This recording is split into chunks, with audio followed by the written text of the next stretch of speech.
안녕하세요. 청년 마이크에 오신 여러분을 진심으로 환영합니다. 저는 오늘 진행을 맡은 아나운서 김다정입니다. 반갑습니다. 네.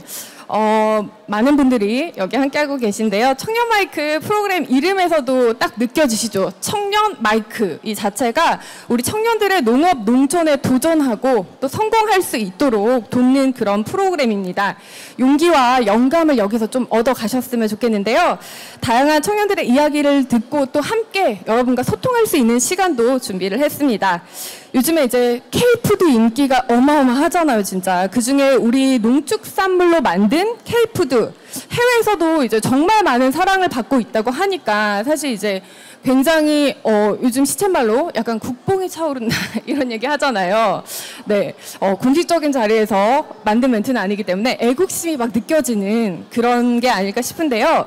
그래서 오늘 이 해외 진출을 통해서 지역경제 활성화와 사회적 가치 창출에 기여하고 계시는 혁신적인 기업 대표님 두 분을 모셨습니다. 네, 여러분 박수 부탁드릴게요. 네, 감사합니다. 먼저 바로 냉동김밥 수출 신화의 주역 복을 만드는 사람들 조은우 대표님이시고요. 그리고 K-스낵 김칩스로 한식의 현대화를 선도하고 계시는 더 담음의 신인호 대표님이십니다. 이 두 분 이제 귀하게 이렇게 모셨는데요. 굉장히 좀 뻘쭘하신가요? 괜찮으신가요? 네, 괜찮습니다. 네. 네, 조은우 대표님도 마이크 들어주시길 부탁드리겠습니다. 여러분들 좀 앞에 정답게 지금 앞에 계시는데 한 분 한 분씩 자기소개 부탁드리겠습니다. 네, 조은우 대표님부터 부탁드릴게요. 어제 왔어요. 경남 하동에서 왔습니다. 저는 서울에서 외식업을 하다가 조금 실패를 안고 경남 하동으로 기촌을 했고요. 경남 하동에서 농산물 가공업을 열심히 또 하다 보니 이 냉동김밥이라는 제품을 개발하게 됐고, 이 제품을 또 수출까지 하게 됐고, 지금 현재는 제가 이렇게 무대 위에 앉아서 이렇게 얘기할 수 있는 어떤 좋은 사례, 그러니까 김밥을 만들어서 전 세계에 수출한 어떤 그런 주목을 좀 많이 받고 있는 요즘에 그렇게 활동을 하고 있고, 지금도 열심히 전 세계의 김밥을 많이 알리기 위해서 노력을 많이 하고 있는 복을 만드는 사람들 대표 조은우입니다. 네, 반갑습니다. 감사합니다. 네, 다음은 더 다음에 신인호 대표님도 자기소개 부탁드릴게요. 네, 안녕하세요. 더 담음 대표 신인호입니다. 저는 경기도 지금 남양주시에서 생산을 하고 있고요. 원래는 한식 셰프로서 활동을 했었습니다. 그래서 우리나라의 익숙하지만 특별한 맛을 현대화시켜서 알리는 것을 목표로 하고 있고요. 그중 첫 번째로 이 김치 스낵으로 만들어서 부각 형태로 지금 판매를 하고 있습니다. 네, 감사합니다. 네, 감사합니다. 대분 대표님 정말 반가운데요. 오늘 이제 이 자리에 계신 두 분 혹시 뭐 들어보셨을 수도 있고요. 아니면 좀 처음 봤다 이러신 분들도 계실 수가 있는데요. 저도 이제 뭐 소개를 덧붙여 드리자면요. 신인호 대표님은 전통 김치를 재해석한 스낵 김칩스로 전 세계인의 입맛을 사로잡았다고 합니다. 요즘 워낙 뭐 K푸드가 인기잖아요. 그래서 한식의 맛, 건강, 전통까지도 사로잡은 그런 제품으로 외국인들에게도 굉장히 친숙하게 다가갔기 때문에 외국분들에게도 굉장히 인기가 높다고 해요. 그리고 한식의 맛, 건강, 전통까지도 유지를 하면서 이 셰프시기 때문에 또 이 셰프 활동으로 쉬운 한식을 추구하는 글로벌 브랜드로서 좀 거듭나고 계신 것 같습니다. 그리고 옆에 계신 이제 조은우 대표님도 처음에 자본금 500만 원으로 시작을 하셨다고 해요. 그래서 처음 자기소개 때부터 실패한 얘기를 해주셨는데 지금은 너무 성공을 하셨습니다. 지금은 100억 매출을 달성을 하고 계시다고 합니다. 그래서 해외 여러 각국의 다양한 브랜드를 이제 수출하고 계신데요. K푸드의 새로운 신화를 이 두 분께서 좀 새롭게 쓰고 있지 않나 이런 생각이 드는데 이 두 분 그렇다면 요즘 근황은 어떠신지 궁금합니다. 이렇게 좀 잘 되고 나서 어떤 변화가 있으셨습니까? 근황 토크를 여쭤볼게요. 조은우 대표님 굉장히 난 모른다 이런 표정을 앉아 계신데 네, 요즘 근황이 어떠십니까? 근황은 작년 같은 경우에는 제가 이게 나라에서 주는 어떤 행정기관에서 주는 상을 10개 넘게 받았어요. 그리고 뭐 대상 수상부터 해서 그 농업 융복합 산업 스타기업 1호부터 해서 정말 영광스러운 한 해를 보냈었고, 올해 2025년도 들어서서는 사실 대기업이 이제 이 냉동김밥 시장에 뛰어들기 시작하면서 치킨 게임이 막 일어난 어떤 그런 환경을 지금 겪고 있는 중이고요. 다 예상은 했던 내용입니다. 사실 시장 파이가 커지면 그런 큰 유통사들도 들어와줘야 또 저희 같은 제품이 또 전 세계로 뻗어나갈 수 있는 어떤 또 다른 기회를 맞이할 수 있기 때문에 어떻게 보면 조금 폭풍도 있긴 하지만 또 좋은 기회라 생각을 하고 또 이번 기회를 좀 잘 잡아서 또 우리 로컬 기업의 어떤 또 장점을 가지고 또다시 좋은 기회를 잡아서 승부를 한번 볼 수 있도록 할 계획입니다. 아, 그러시군요. 이제 위기를 뭔가 기회로 삼으시는 그런 모습이 보기 좋은 것 같습니다. 다음은 또 조은희 대표님 이제 말씀 들어봤고요. 신인호 대표님 말씀도 들어보도록 하겠습니다. 혹시 뭐 지금 근황 또 앞으로의 뭐 비전 목표 같은 것도 어떤지 궁금하거든요. 네. 지금 최신 근황으로는 저희가 일단 제가 한식 셰프로서 활동한 지는 꽤 오래돼서 이런 우리나라 음식을 좀 알리는 데 많은 노력을 같이 하고 있었는데요. 올해가 제일 포텐이 터지고 있다고 생각을 합니다. 최근에 들어서 뭐 케이크팝 데모먼터스나 이런 컨텐츠가 확산이 많이 되면서 더불어 우리 K-푸드에 대한 관심도 많이 늘어나고 있고요. 이 김칩스를 이제 생산해서 시장에 선보인 지 3년 차가 지나갔는데 본격적으로 외국에서 큰 오퍼가 많이 들어오고 있습니다. 그래서 저희도 그 생산 캐파에 맞추기 위해서 확장 목표를 좀 정하고 지금 자동화와 함께 그 스마트화를 계속 노력하고 있으며 이 공장도 지금 부지를 지금 알아보고 있는 상황입니다. 이렇게 외국에서 오퍼가 단순히 우리나라 한인 마켓이 아니라 로컬 시장에서도 직접적으로 지금 반응이 오는 거는 굉장히 큰 변화라고 생각을 하고 우리나라가 그만큼 경쟁력을 갖추고 있다고 생각을 합니다. 네, 앞으로 저희도 거기에 맞춰서 발전하기 위해 노력을 많이 하려고 하고 있습니다. 네. 네, 포부가 너무 야심차고 멋지신 것 같습니다. 열정적인 진짜 소개만큼이나 앞으로의 비전도 기대가 정말 많이 되는데요. 이제부터는 조금 더 구체적인 경험에 대해서 좀 얘기를 나눠볼게요. 두 분께 이제 공통 질문을 제가 드릴 텐데요.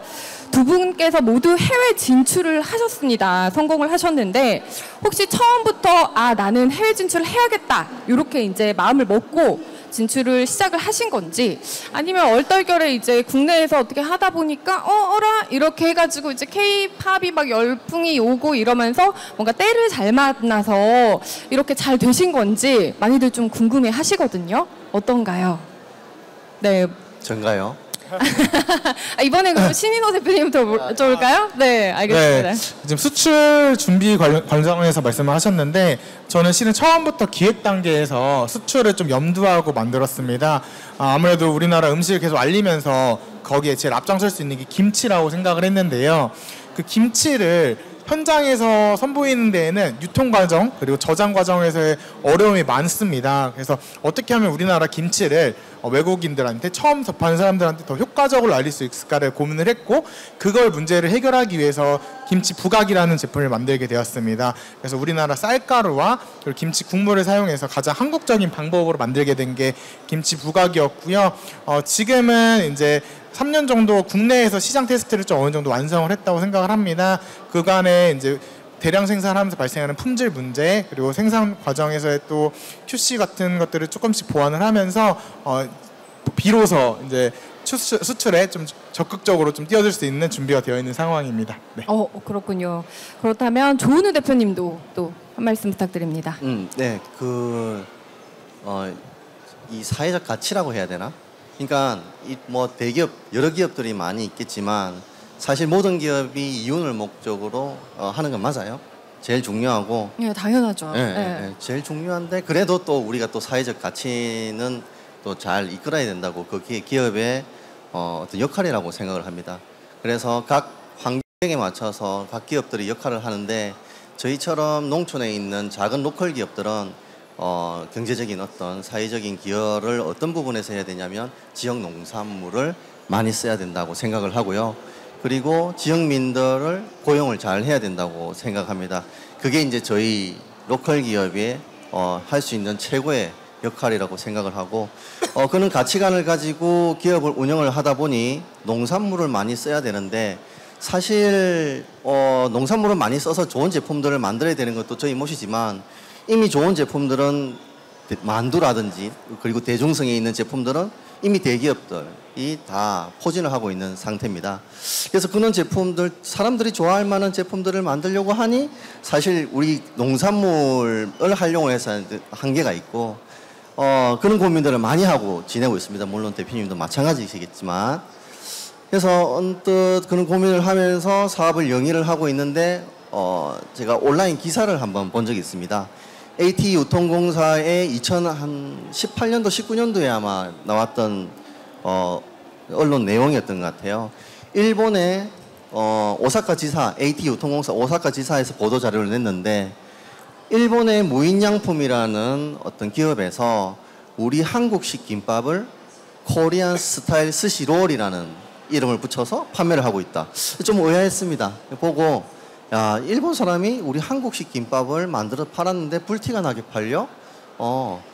그러면 내가 한국에서 직접 만들어서 일본으로 수출하면 더 가치가 있겠네. 오라, 내가 생각하고 있던, 내가 고민하고 있는 이 아이템이야. 왜냐하면 김부터 쌀 안에 들어가는 당근, 시금치 모든 재료들을 우리 국산 농산물로 활용할 수 있는 어떤 제가 생각한 우리 로컬 기업이 할 수 있는 최고의 가치관을 만들 수 있는 제품이라고 저는 판단했습니다.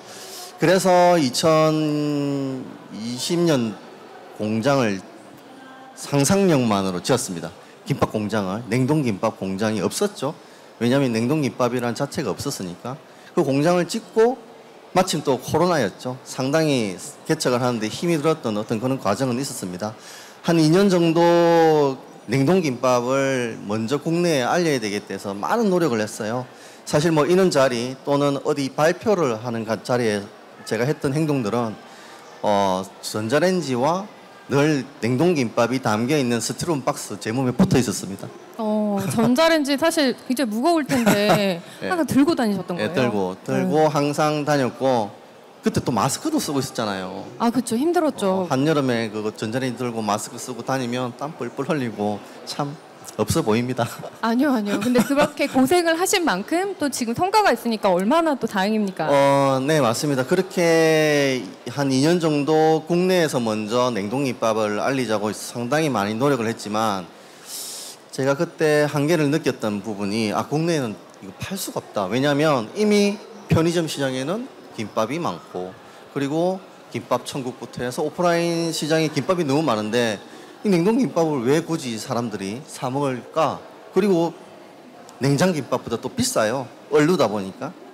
네. 그 비싼 냉동김밥을 굳이 왜 사 먹으라는 게 일반적인 어떤 사람들의 시선이었고 이거를 못 이기다 보니까 원래 국내 시장에 안착을 시키고 이제 해외 시장에 나오고 싶었으나 국내 시장이 어려웠기 때문에 해외 시장으로 빨리 눈을 돌린 게 김밥이 비건 김밥으로 그러니까 미국에 수출을 하려고 하다 보니까 미국에는 육류와 유제품이 통관이 어려운 거예요. 네. 그래서 그걸 빼고 김밥들을 만들다 보니 야채 김밥들이 맛있는 야채 김밥들이 많이 나오게 됐었고 이 김밥을 일본으로 수출을 하려고 하다 보니 쌀 관세율이 500%인 거예요. 그러면 쌀 비중을 줄이려고 많은 노력을 했어야 됐습니다. 그래서 결과적으로는 요거 두 개를 융합해 보면 비건식 김밥인데 쌀이 얇으니까 다이어트 김밥이 돼버린 거죠. 너무 사람들의 또 더 니즈에 부합하는 그런 김밥이 오히려 됐네요. 맞아요. 그래서 어떤 트렌드에 맞는 간편식이 돼버린 거죠. 사실 이게 제가 뭐 의도치 않게 이렇게 열심히 노력하다 보니까 이게 한두 개씩 얻어 걸렸는데 네. 상당히 운이 좋았던 것 같고요.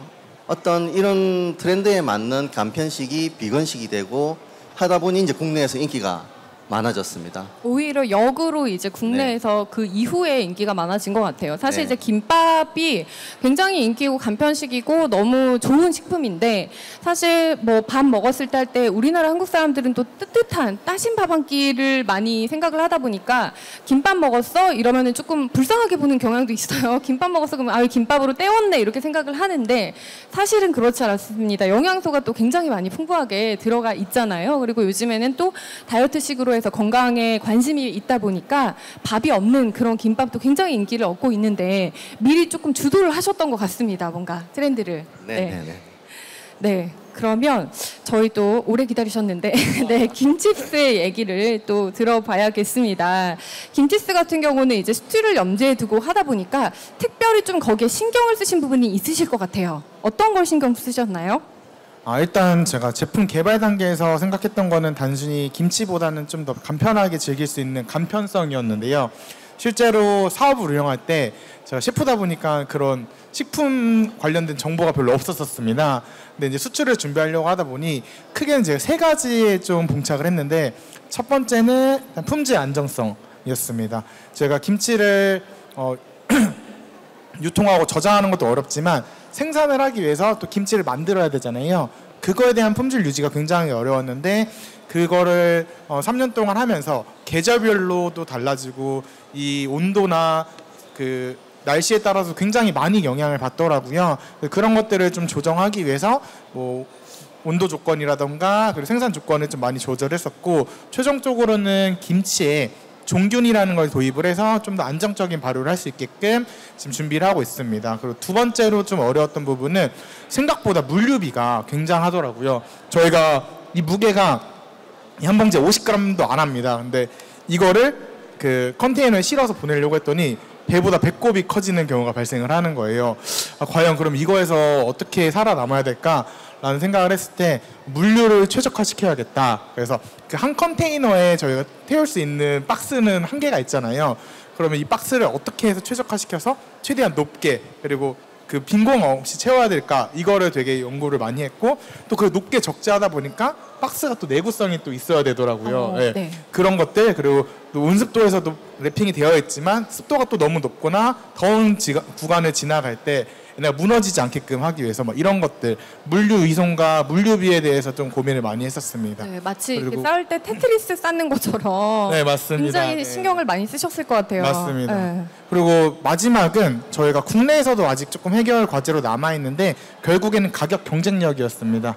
네, 해외 수출에서 다음 단계 처음에는 호기심을 갖고 제품을 접하지만 지속적으로 판매가 이루어지려면은 국내도 그렇고 해외에서도 그렇고 가격이 소비자들이 접근하기 쉬워야 되는데 아직까지는 저희가 좀 높았어요. 그래서 이걸 어떻게 하면 낮출 수 있을까라는 걸 봤을 때 저희가 분석을 해보면은 노무비가 너무 많았습니다. 그래서 이 노무비를 줄이기 위해서 자동화 공정과 스마트 팩토리를 통해서 데이터를 저희가 자동적으로 수집을 하고 문제가 발생했을 때 판단을 내리고 이런 데이터를 통한 정보 처리 과정을 통해서 조금씩 그 생산성을 높이고 생산 효율을 많이 높였습니다. 그 결과 가격이 좀 많이 낮춰졌고 더불어 또 상품에도 가치를 더 부여하기 위해서 기존에는 김치 국물이랑 쌀가루를 이렇게 만들었었는데 말하자면 길지만 실은 버려지는 김치 국물이 아까워서 또 기획을 했었어요. 근데 이 반대로 김치가 버려지는 상황이 발생을 했습니다. 그래서 이 김치를 통째로 사용하게 되면은 김치는 섬유질까지 고스란히 즐기면서 소비자들한테는 가치를 더 많이 전달할 수 있고 저희는 또 원가를 낮출 수 있는 좋은 방법이기 때문에 그걸 또 열심히 연구 개발 통해서 지금 김치스 2.0 버전이 좀 나오게 되었습니다. 아, 그렇군요. 네. 지금 앞에 있는 이거는 좀 새로운 버전인가요? 네, 맞습니다. 네. 통째로 사용한 버전입니다. 네, 보니까 이제 K푸드관 더 담은 부스에서 이거 시식을 또 할 수가 있더라고요. 근데 네. 맛이 치즈 갈릭 맛도 있고요. 그리고 좀 매콤한 맛도 있지 않았나요? 네, 맞습니다. 네. 네, 요즘 또 워낙 매운 걸 또 좋아하시다 보니까 제가 사실 이제 진행을 해야 되니까 사심을 가지고 살짝 먹어봤어요. 근데 굉장히 맛있더라고요. 바삭바삭하고 그래서 다들 좀 가서 시식도 해보시고 구매도 하셨으면 좋을 것 같은데요. 사실 이제 신유 대표님이 아까 시작하기 전에 살짝 이제 걱정이 된다 이렇게 얘기를 하셨는데 말씀을 너무 잘하셔가지고 깜짝 놀랐습니다. 그래서 아까 이제 어려운 얘기를 쭉 해주셨는데 그 중에서도 제일 가장 난 정말 이게 너무 힘들었다 하는 거 하나씩 좀 말씀해 주시겠어요? 아까 얘기 다 했는데. 아, 다 했는데 그 중에서도 가장 베스트. 어. 난 이런 게 힘들었지만 그 중에 최고는 이거다. 맞아요. 예. 제가 마침 냉동김밥을 했던 그 시기가 코로나였기 때문에 그때 진짜 다 상당히 너무 힘들었습니다. 힘들었죠. 예. 왜냐하면 이 신제품을 만들면 이게 식품이잖아요. 먹여봐야 되는데 이게 마스크를 쓰고 있고 관능 평가가 안 되는 거야. 어딜 가더라도. 그리고 어떤 바이어분들을 만나고 싶은데 오지 말아요. 그리고 이런 박람회라든지 식품 박람회 개최가 안 됐었잖아요. 맞습니다. 예, 근데 공장은 지었고 신제품을 만들었는데 이게 뭐 안 되는 거예요. 근데 상당히 그때가 제가 정말 힘들었는데 어떤 마음까지 들었냐면 2021년도에 경남 하동에 비가 와가지고 섬진강이 넘쳐서 막 화개장터가 이게 홍수에 잠기고 물에 잠기고 한 적이 있었어요. 네. 그때 제가 우리 공장도 잠겨버려라. 사실 오히려 물리적으로 떠내려가라. 네. 물리적으로 내가 할 수 없는 우리 외부에서 어떤 포기를 받을 수 있었으면 좋겠다는 느낌까지 들 정도로 상당히 힘들었는데 사실 지금 생각해 보면 너무 고마웠던 시기였습니다. 만약에 코로나가 없었고 제가 그 김밥을 하기 전 아이템이 원활하게 잘 되고 있었다면 막 굳이 제가 김밥을 성공시키려고 끝까지 노력을 했을까요? 그래서 기존에 있는 사업이 코로나 덕에 잘 안 됐기 때문에 이 김밥을 끝까지 제가 수출까지 이뤄냈던 어떤 그런 과정이 있었던 것 같아요. 네, 되게 진부한 말이지만 실패는 성공의 이야기, 이 얘기가 딱 맞아 떨어지는 그런 얘기인 것 같아요. 아, 대표님 얘기가 진부했다는 게 아니고요. 네, 방금 제가 하는 멘트가 그랬습니다. 오해하지 마시고요. 네, 지금 말씀 또 너무 잘 해주셨는데 다양한 뭐 요구를 맞추는 것도 또 쉽지 않으셨을 것 같고 또 물에 떠내려갔으면 좋겠다라는 얘기까지 딱 하시니까 너무 얼마나 그때 심정이 어떠셨을지 대충 정말 가늠을 할 수 없지만 정말 힘드셨을 것 같아요. 근데 이제는 성공을 했습니다. 그래서 정말 빛을 발하고 있는데요. 김밥에 이제 여러 가지 좀 재료가 들어가잖아요. 아까도 말씀을 하셨는데 네. 재료와 생산 과정에서 좀 이것만큼은 우리 김밥은 정말 특별하다 하는 게 어떤 게 있을까요? 저희 김밥은 뭐 앞서 말씀드린 것처럼 다이어트 기반으로 이제 만들어진 김밥이에요. 사실 또 김밥이 기술력이 들어갔다라고 하면 어떤 기술력 해서 이게 사실 소비자들이 그냥 말로만 떠든다는 어떤 그런 느낌이 받잖아요. 근데 막상 김밥을 싸보면 좀 말기 힘들어요, 생각보다. 네. 맞습니다. 네. 이 냉동김밥을 만들기 위해서는 사실 이제 여러 가지 몇 가지의 어떤 기술력이라고 해야 되나 노하우가 기술력보다는 노하우가 좀 필요합니다. 네. 예, 왜냐하면 이 터지지 않게끔 만들어야 되는 네, 게 풀리면 안 되잖아요. 그렇죠. 그리고 얼린 김밥을 전자레인지에 돌렸을 때 터지는 현상을 막아야 되는 것들. 이제 이런 것들을 저희가 한 5년 정도 쭉 해오면서 최고의 얼린 김밥을 만들 수 있는 노하우를 가지고 있는 게 이제 저희만의 기술보다는 노하우라고 말씀드리고 싶고요. 기술이라 하면 이제 저칼로 이 트렌드에 맞는 트렌드의 소비자들이 지금 현재 원하는 트렌드에 맞게끔 간편식을 만들어내는 거. 그래서 저칼로리 냉동김밥 제조 방법에 대한 특허 기술을 저희가 또 가지고 있고요. 그리고 요즘에는 저당, 이게 저속노화라는 트렌드가 또 있잖아요. 맞습니다. 그래서 최근에 또 특허 등록이 된 게 저당 김밥 제조 방법에 대한 특허 등록. 사실 이제 이런 걸로 이제 바이어분들이라든지 소비자분들의 어떤 신뢰도를 조금 가져갈 수 있는 어떤 우리가 특허 기술을 통해서 그리고 특허증을 또 우리가 보여줌으로써 신뢰성을 좀 확보를 하고 있고요. 그걸 기반으로 제품화시키고 또 신제품도 그 기술로 통해서 꼬마김밥, 유부초밥 다양하게 만들어내고 있는 게 이제 저희 회사의 어떤 핵심 내용이라 보시면 될 것 같아요. 유부초밥까지 뻗어나가고 계시네요. 근데 이제 그 밥을 얼렸을 때 요즘 뭐 TV 프로그램에도 많이 나오잖아요. 밥을 얼렸을 때 오히려 다이어트에 더 좋다. 이래가지고 사실 원래는 따뜻한 밥을 이제 선호하다가 요즘에는 일부러 또 냉동을 해서 먹는 좀 그런 시대가 되었잖아요. 네, 맞아요. 그게 이게 민간 식이요법이라는 게 민간 다이어트 방법이라고 해야 되나? 그냥 일반적으로도 쉽게 아시는 여성분들은 좀 잘 알고 계시더라고요. 네. 이게 밥을 갓 지은 밥을 바로 먹는 게 아니라 소분을 해서 냉동실에 넣어놨다가 조금씩 전자레인지 돌려 먹는. 그때 밥이 식는 과정에서 밥의 전분 상태가 노화가 됩니다. 그래서 이 저항성 전분 상태가 되는데 요거를 섭취했을 때 칼로리 흡수율이 떨어지는 거죠. 그래서 이제 다이어트식으로 이렇게 많이 식은 밥을 드시고 계시는데 그냥 저희는 자연스럽게 김밥을 얼리다 보니까 그 방법이 이제 들어가 버리는 거죠. 네네. 너무 좋습니다. 이제 얘기를 들어보시면은 뭐 여러 가지 김밥 얘기도 하고 하는데 김칩스 같은 경우도 지금 이제 해외에서 반응이 굉장히 뜨겁잖아요. 그래서 해외 시장의 반응을 직접 몸소 느끼셨을 때 그건 또 어떠셨는지도 궁금하거든요.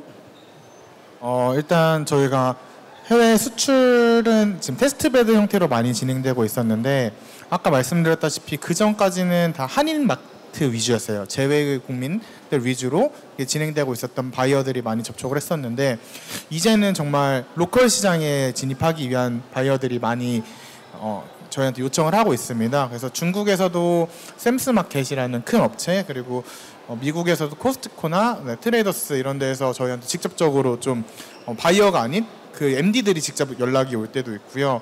그런 걸 봤을 때 저희도 그 시장이 많이 달라지고 급격하게 변하고 있다는 걸 많이 느끼고 있고 근데 문제는 캐퍼예요. 정말 저희 생산량이 그 스낵은 중간이 없더라고요. 바이어들이 요청하는 게 저희가 만약 1을 생산하고 있는 업체였는데 그럼 단계적으로 바이어들이 2, 3을 요구하는 게 아니라 저희는 1인데 막 20, 30을 요구를 해요. 네, 너무 좋죠. 근데 저희한테는 또 약간 뜬구름 잡는 이야기가 돼버리는 거예요. 그걸 받을 수가 없게끔. 근데 그거를 위해서 여러 가지 지금 검토를 하고 있는데 지금은 중국이나 대만 그리고 일본, 미국에서 동시다발적으로 정말 먼저 좀 달라고 요청을 하고 있는 아주 감사한 상황입니다. 그런 것들을 믿고 저희도 이 공장에 대한 지금 확장 시설 투자를 하기로 지금 마음먹고 지금 진행되고 있고 그런 상황입니다. 네. 네. 굉장히 열기를 바로 직격탄으로 느끼시는 것 같아요. 바이어분들이나 그런 분들이 뜨겁게 이제 사랑을 해주시는 게 사실 먹어보니까 일단 너무 맛있어요. 너무 맛있고 이게 맛이 약간 김치 맛 이러면은 스낵이 김치가 뭐지 이렇게 생각하실 수도 있는데 우리 김치전 먹을 때 가장자리 서로 먹으려고 약간 은근히 눈치 싸움 하잖아요. 우리 먹을 때. 그리고 이런 얘기도 있잖아요. 이렇게 김치전 같이 먹었을 때 가장자리 먼저 먹는 애들하고 놀지 마라. 먼저 인성 논란 있다. 이런 얘기도 하는데 그런 논란을 피하실 수 있습니다. 그냥 김치스 하나 드시면은 서로 사이좋게 굉장히 많이 먹을 수 있으니까 되게 좋은 것 같은데요. 저희 이제 코스트코를 비롯한 다양한 채널에 입점하신 것만큼 정말 성과가 대단하신 것 같은데 앞으로도 쭉쭉 이제 뻗어나가기를 저희가 기대를 해보면서요. 궁금증을 이제 조금 여쭤보는 시간을 여기 관객분들에게 드리도록 할게요. 혹시 이제 저희가 일방적으로 또 대화를 주고받았는데 이야기 들어보니까 나는 이 점이 정말 궁금하다 하시는 분들 손 한번 들어주시겠어요? 제가 소정의 약소하지만 여기 상품 여기 야외 마켓에서 쓸 수 있는 소정의 상품을 드리기 때문에 손을 들어주시면 감사하겠습니다. 하지만 다들 눈을 피하고 계시죠. 역시 한국 분들은 약간 샤이하시기 때문에 또 손을 드는 게 쉽지 않습니다. 네. 여기 앞에 계신 분 지금 명함을 달고 계십니다. 김기현님. 네. 이분께 질문 기회를 드리도록 하겠습니다. 제가 마이크를 드릴게요. 네. 너무나도 유명하신 두 대표님을 또 이렇게 만나 뵈서 너무나도 영광입니다. 저 같은 경우에는 이제 전라북도 김제에서 토마토 농사를 짓고 있는 청년 농업인입니다. 그리고 앞으로 이제 대표님들처럼 2차 가공까지도 좀 해나가고 싶은데 한 번씩 그런 생각이 들더라고요. 두 분께서는 되게 K푸드의 영역에서 이렇게 수출을 하고 사업을 확장해 나갔다고 하는데 이제 저 같은 경우 이제 토마토거든요. 애초에 식재료 자체가 굉장히 서양스러운 식재료인데 이런 것들을 K푸드에 담아서 나갈 수 있는 좀 좋은 아이디어나 이런 것들이 좀 있을까요? 네. 따로 연락 주세요. 지금 당장 생각이 안 납니다. 따로 연락 주시고 사실 이제 저는 그렇습니다. 이제 수출로 연결을 시키려면 어쨌든 국내에서 먼저 성공을 해야 된다고 생각을 합니다. 그래서 국내에서 성공을 하려면 그럼 예를 들면 이런 거예요. 예를 들면 베트남에 우리가 뭐 물건을 하나 가져오고 싶은데 생뚱맞게 그냥 신제품이라서 가져오고 싶지는 않잖아요. 그 지역에서 제일 잘 나가고 그 사람들이 잘 먹는 제품을 한국에서 팔고 싶은 게, 그래서 우리 한국 사람들이 먼저 잘 먹는 음식으로 먼저 만들고 그리고 초이스를 받게끔 유도를 시키는 게 제일 좋은 전략일 것 같습니다. 예. 네, 한 말씀 해주시죠. 아, 네. 제 생각에는 이제 토마토가 외국에서 들여왔다라는 작물로 인식하기에는 이미 오랜 시간이 지나서 또 우리나라 작물로 충분히 인식이 가능하다고 생각을 합니다. 또 제가 방금 대표님 의견이랑 살짝 다르게 또 그만큼 외국에서 먼저 들여오고 더 많이 다양하잖아요. 외국 토마토들은 많기 때문에 더 친숙한 재료라고 생각을 해요. 거기서 저희가 경쟁력을 갖기 위해서는 과연 그 해외에서 재배되는 토마토와 다르게 한국의 토마토가 무엇이 다른 차별성을 가질 수 있는가를 먼저 좀 고민을 해보고, 거기에 좀 더불어 더해지는 게 우리나라에서만 만들어질 수 있는 토마토를 이용한 가공품들이 충분히 있을 거라고 생각을 합니다. 그게 뭐 좀 더 찾아봐야겠지만 전통 조리법들이나 그런 것들 융합시키면은 충분히 재밌는 것들이 많이 나올 수 있을 것 같다는 생각이 들고요. 네, 네. 토마토 고추장이나 뭐 토마토 김치, 네, 그런 것들이 이제 한 예라고 생각을 합니다. 네, 근데 그런 것들이 우리나라에서 익숙해지는 것도 중요하지만 반대로 그 사례처럼 해외에서 익숙해져서 또 그게 뭐 SNS로 확산이 되고 하면은 반대로 우리나라 사람들이 막 바질김치 먹었던 것처럼 토마토 김치도 담가 먹고 토마토 갖다가 또 고추장 소스도 만들고 또 다양한 걸 또 시도해볼 수 있는 그런 좋은 계기가 될 수 있다고 생각을 해요. 그래서 그런 점에서 어떻게 하면 또 차별화를 시킬 수 있을지 좀 고민해 보시면 좋을 것 같습니다. 충분히 현지에서도 따라할 수 있는 것들이 너무 많기 때문에. 네.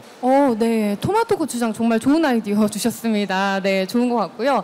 이제 뭐 다른 브랜드 이름을 얘기하긴 그렇지만 우리 아몬드 있잖아요. 바로 시작하는 그 아몬드도 사실 아몬드 자체가 우리나라 작물이라고 할 수는 없는 작물인데 그게 K푸드의 열풍을 타고 굉장히 다양한 맛, 와사비 맛, 뭐 한국의 김 맛 이런 식으로 결합이 되면서 굉장히 많은 정말 외국인들에게 기념 상품으로 매출을 기록하고 있잖아요. 그런 느낌으로 한번 접근해 보시면 어떨까라는 생각이 들었습니다. 네, 감사합니다. 혹시 또 다른 질문을 하고 싶다 하는 분들이 지금 눈을 피하고 계세요, 다들. 앞에 계십니다. 네, 굉장히 포스가 있으신데, 네, 질문 드릴게요. 네, 안녕하세요. 저 연합뉴스 김윤구 기자라고 합니다. 저 두 분한테 공통 질문 일단 드리고 또 각각 좀 드리고 싶은데요. 공통 질문으로는 이 냉동 김밥하고 이 김칩스가 해외에서 뭐 반응이 좋은 게 뭐 어떤 요인 때문이라고 생각하시는지 하고, 그리고 이제 두 분 각각 향후의 목표, 뭐 매출이라든가 뭐 시장 진출이라든가 이런 목표를 좀 말씀 주시면 좋겠고요. 그리고 개별적으로 이제 조은우 대표님한테는 최근에 저 K-팝 디몬 헌터스에서 김밥 먹는 장면이 되게 화제가 됐는데 그거 이후로 뭐 좀 주문이 많이 늘었다든지 반응이 좀 많이 좀 올라왔을 것 같은데 좀 설명 부탁드리고요. 그 신 대표님은 아까 뭐 중국이나 미국의 뭐 유통 채널 말씀하신 것들이 있는데 좀 그게 좀 진입 입점을 뭐 확정한 건지 아니면 좀 검토 중인지 그거 좀 설명 추가로 좀 부탁드리겠습니다.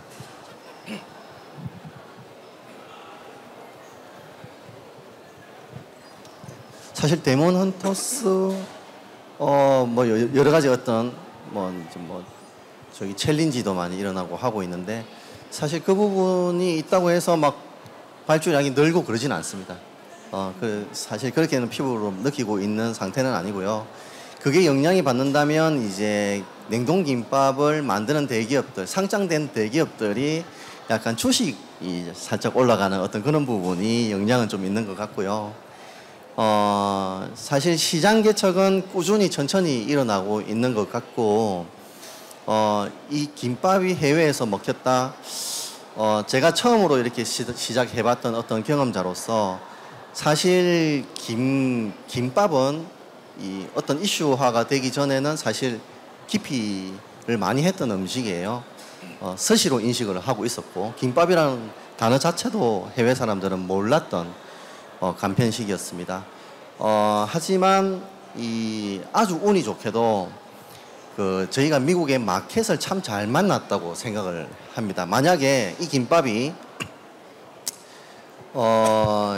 트레이더 조라는 어떤 그 마켓이 아니라 코스트코라든지 월마켓이라든지 이런 마켓에 입점이 됐다면 그들의 마켓은 그냥 입점을 시켰다가 잘 팔리지 않으면 그냥 퇴출의 어떤 그런 컨디션을 가진 마켓이에요.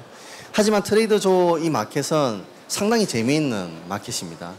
이 마켓은 신제품을 런칭을 가장 빠르게 하는 그 특성을 좀 가졌고 핫한 곳이네요. 네. 네. 그러니까 세상에 있는 모든 새로운 것들을 빨리 런칭을 해서 소비자들한테 내보이는 어떤 그런 특성을 좀 가지고 있는 게 트레이더조의 어떤 마켓의 특징이고, 그리고 이것을 단순하게 진열을 해놓고 판매가 되지 않으면 대출일 어떤 그런 개념이 아니라 어떻게든 홍보를 해서 팔리게끔 만드는 그런 마켓입니다. 그래서 이 냉동김밥이 처음 미국에 들어가서 김밥이다 해서 막 이게 수요가 일어났던 게 아니라 처음엔 팔리지 않았고, 그리고 트레이더조에서 이슈가 있기 전에 사실 저는 미국 시장의 문을 상당히 많이 두드렸었습니다. 두드렸지만 잘 팔리지가 않는 제품이었어요, 사실은. 그런데 트레이더조에 입점이 되면서 트레이더조가 이걸 팔기 위해서 자기네 자체적으로 마케팅을 한 거예요.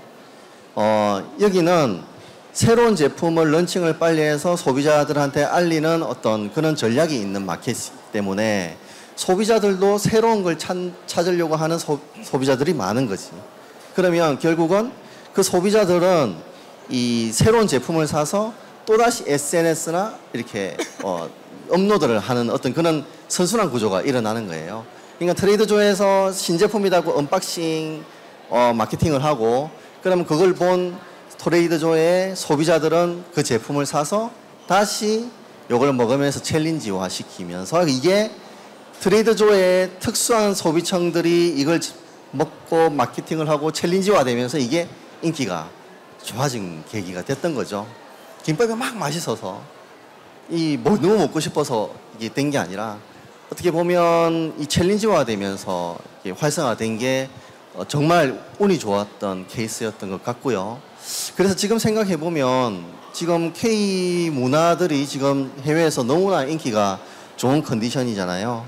그래서 이 K 문화가 인기가 좋기 전에 사실 저희 기업 식품 제조업을 하는 입장에서는 상당히 어려운 부분이 많았습니다. 그러니까 제품도 엄청 잘 만들어야 되고 마케팅도 잘해야 되고 유통도 잘하고 다 했어야 됐었는데, 이제는 지금 생각해 보면 이제는 내가 어떠한 SNS 너들이 챌린지화를 시킬 수 있게끔 새로운 제품이라든지 그들이 내 제품을 사갈 수 있게끔 품질과 제품에만 너무 집중을 잘한다면 그 기회는 앞으로는 무궁무진할 거라고 생각을 합니다.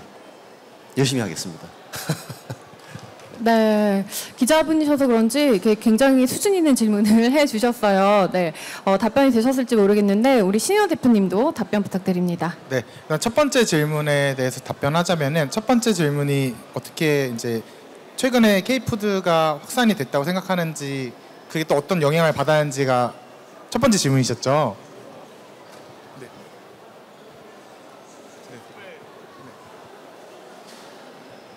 그 김칩스에 대해서 해외 반응이 네네. 막 되게 뜨겁게 오고 있다고 했는데 그게 네. 어떤 요인이 소고점이 어떤 거였는지. 네.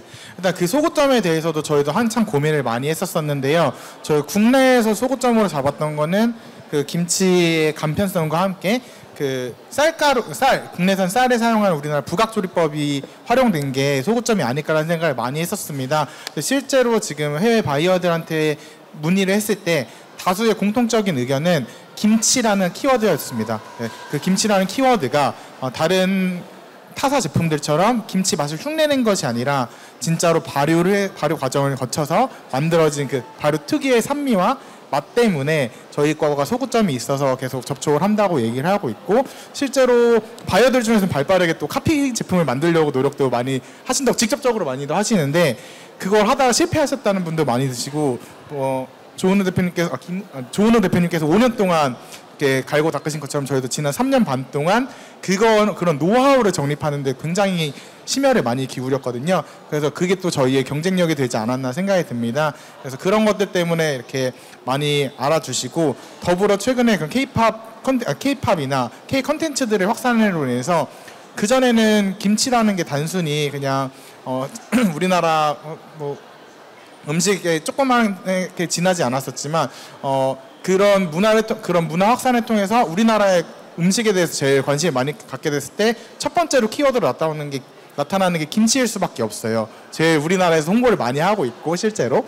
그랬을 때 1세대 김치라고 제가 표현을 하는데 1세대 김치는 저희가 직접 버무려서 생으로 먹거나 발효시켜서 생으로 먹는 그런 김치를 말하고 2세대 김치는 뭐 김치 볶음밥이나 찌개 등을 이렇게 가공을 한번 조리를 통해서 만든 김치라고 생각을 한다면은 3세대 김치는 김치 파우더나 뭐 김치 주스도 있고 저희처럼 김치로 만든 칩도 있고 새로운 현대화된 방법으로 가공한 걸 3세대 김치라고 표현을 하고 싶은데 그런 거에 또 새로운 관심을 갖게 되는 것 같습니다. 기존의 영역을 넘어서 현대화돼서 글로벌 시장에 좀 더 문화적으로도 같이 쉽게 다가갈 수 있는 것들이 무엇일까를 그들이 좀 탐구했을 때 거기에 좀 저희가 얻어 걸리지 않았을까라는 생각이 듭니다. 네. 향후 목표로는 저는 실은 김치뿐만이 아니에요. 제가 김치를 선택했을 때는 김치가 김밥처럼 우리나라 주요 농산물들의 집약체입니다. 배추, 무, 마늘, 고춧가루 그 외에도 뭐 새우젓, 뭐 멸치액젓 등등 다양한 그 농산물들의 집합체가 발효라는 우리나라의 특성을 통해서 만들어진 정말 맛 좋고 영양가 높은 음식인데 그거를 떠나서 예를 들면은 뭐 저기 강원도 정선에 뭐 곤드레 갖다가 곤드레 칩을 만들 수도 있는 거고요. 또 뭐 토마토 아까 말씀드린 토마토 칩도 실은 저희가 테스트를 했었거든요. 네, 토마토를 우리나라 부각 조리 방법으로 만들어서 토마토 칩으로 만들었습니다. 네, 이런 식으로 해서 좀 우리나라 농산물을 좀 다양하게 활용할 수 있는 제품군을 좀 만들자 하는 게 저의 목표입니다. 네. 네, 답변이 되셨을까요? 네, 감사합니다. 이제 두 분이 열심히 답변을 해주셨는데 마지막으로 질문 있으시면 한번 받고 이제 마무리를 할까 하거든요. 마지막 기회입니다. 혹시 질문 있으신 분 계실까요? 네, 다 하신 것 같아요. 그러면 제가 마지막으로 대표님들 두 분에게 이게 저희가 이제 2025 대한민국 농업 박람회이기 때문에 농업이란 무엇인가 이런 좀 식상할 수 있지만 그런 질문을 두 분께 다 드려보도록 하겠습니다. 먼저 신희호 대표님 먼저 말씀해 주실까요? 저는 좀 되게 어려운 질문일 수도 있는데 농업은 1차 산업이라고 보통 많이들 생각을 하시잖아요. 근데 이제는 1차 산업을 넘어선 지는 오래 됐고 식품 가공이나 유통 사업과 같이 결부되어서 더 앞선 단계 산업으로 발전할 수 있는 근간이 되는 산업이라고 생각을 합니다. 그리고 요즘 글로벌화되면서 K푸드가 세계화된다고 하는데 그 세계화의 중심 속에서 우리나라 농산물이 활용되지 않고 빠져 있으면은 저는 그건 껍데기에 불과한 K푸드 세계화라고 생각을 해요. 그래서 저희 같은 생산자들이 끊임없이 우리나라 농산물 사용에 대해서 계속 고민을 하고 그걸 활용할 수 있는 거를 실천해 나간다면은 같이 농업도 발전할 수 있지 않을까라는 생각을 하고요. 두 번째로는 그러면서도 우리나라 농산물 신토불이다, 좋은 거다라고 해서 가격을 막 높게 받으려고 하고 막 또 그 가격 경쟁력에서 밀리잖아요. 항상 가장 큰 어려움이 그 부분인 것 같습니다. 근데 그것마저도 해결해야지 진정한 글로벌화가 아닐까라는 생각을 하는데요. 그걸 해결하기 위해서 차근차근히 노력할 수 있는 사람이 되도록 노력하겠습니다. 네, 감사합니다. 네, 네. 알겠습니다. 네, 조은희 대표님도 농업이랑 사실 새로운 기회지 않을까요? 네. 도시에서 성공하기는 이제 너무 힘들 것 같은데 제가 볼 때는. 네. 예, 그래서 저처럼 기촌을 하십시오. 기촌을 하셔가지고 네. 새로운 기회를 찾으셨으면 좋을 것 같아요. 저도 이런 것 같아요. 처음에 저 시골 갔을 때 청년들 보면서 저 뭐 해먹고 사나? 이런 생각했습니다. 아주 농촌이라 하면 3D, 약간 땡볕에서 이렇게 막 땀을 많이 흘리면서 하는 일, 그런 어떤 업인 줄 알았는데, 이런 거였어요. 이 애들을 보면, 저는 예전에 외식업을 했잖아요, 도시에서. 도시에서 외식업을 하고 농촌에 가서 그들을 어떻게 보면 아주 작은 우물 안에 개구리처럼 이렇게 무시를 했었는데, 사실 그들의 활동 영역을 보니까 이게 장난이 아닌 거예요. 이게 뭐냐면, 어떤 친구는 아버지가 밤 농사를 짓지만 그 밤에 대한 부산물을 가지고 그걸 또 가공을 해서 어떤 편의점에다가 팔려고도 생각을 하고, 또는 그걸 넘어서 수출을 하려고 생각을 하는 거 보면, 야, 이게 나 서울에서 있었지만 동네 장사했던 오히려 제가 더 우물 안에 개구리였다는 생각이 들었고요. 그래서 제가 느낀 바는 나는 외식업을 하면서 트렌드를 읽을 수 있는 어떤 감각이 있어. 그리고 내가 공부했던 디자인을 전공했던 어떤 그런 능력을 이 농촌 자원을 잘 융합을 한다면 얘들보다 훨씬 더 잘할 수 있겠다는 생각이 들었습니다. 디자인을 전공하셨군요. 그 네. 유명한 미대 오빠셨나요? 아닙니다. 아주 겸손한 대학교 다녔는데 네. 어쨌든 그런 감각과 어떤 경험을 통해서 그리고 농산물 자원을 잘 활용을 하면 이 시골에 있는 친구들보다 훨씬 더 내가 잘할 수 있겠다는 생각이 들었기 때문에 이런 김밥까지 이끌어 올 수 있었던 것 같아요. 그래서 단순하게 땡볕이 힘든 어떤 그런 지역에 있던 일터라고 생각할 필요는 없을 것 같고요. 상당히 좋은 기회의 요소라고 생각을 하고 있습니다. 조금만 발상의 전환이 새로운 걸 만들게 될 수 있는 어떤 좋은 기회의 땅이라고 생각을 하고 있고, 그래서 저는 그런 것 같아요. 저도 사실 인생을 살다 보니 농촌으로 이렇게 와서 제가 김밥까지 말고 있을지는 전혀 생각지도 못했는데 하다 보니 이제 농촌에 대한 가치관도 알 것 같고, 그래서 제가 너무너무 좋은 사례를 일단은 만들었고 이거를 끝까지 잘 유지를 하고 더 크게 좀 성공을 하는 좋은 케이스로 만들어서 스타기업 또 제2의 스타기업들이 탄생할 수 있게끔 많은 노력을 하려고 하고 있습니다. 네. 두 분 다 이 농업이란 무엇인가 딱 그냥 단순한 질문에도 너무 열정적으로 얘기를 너무 잘해 주셔가지고 정말 감사드립니다. 또 뭐 이렇게 돈의 가치 뭐 이런 것도 중요할 수 있지만 그것보다도 여러분들이 농업을 생각하는 마음, 뭔가 소상공인이나 이런 분들을 생각하는 여러분들의 마음이 또 느껴져서 더 의미 있는 시간이 아니었을까 싶은데요. 지금 청년 농업인 분들도 여기 계시고요. 또 창업이나 해외 진출에 이제 관심을 가지신 분들도 많이 계셨을 텐데 두 분의 진심 어린 이야기가 여러분들에게 또 많은 도움이 되셨으면 좋겠습니다. 좋은 이야기 나눠주신 두 분께 여러분 다시 한번 좀 큰 박수 부탁드릴게요. 네. 감사합니다. 그리고 지금 이렇게 또 많은 분들 와주셨는데 끝까지 함께 해주신 분들께도 다시 한번 감사 인사 드리도록 하겠습니다. 긴 시간 수고 많으셨습니다. 안녕히 돌아가시죠.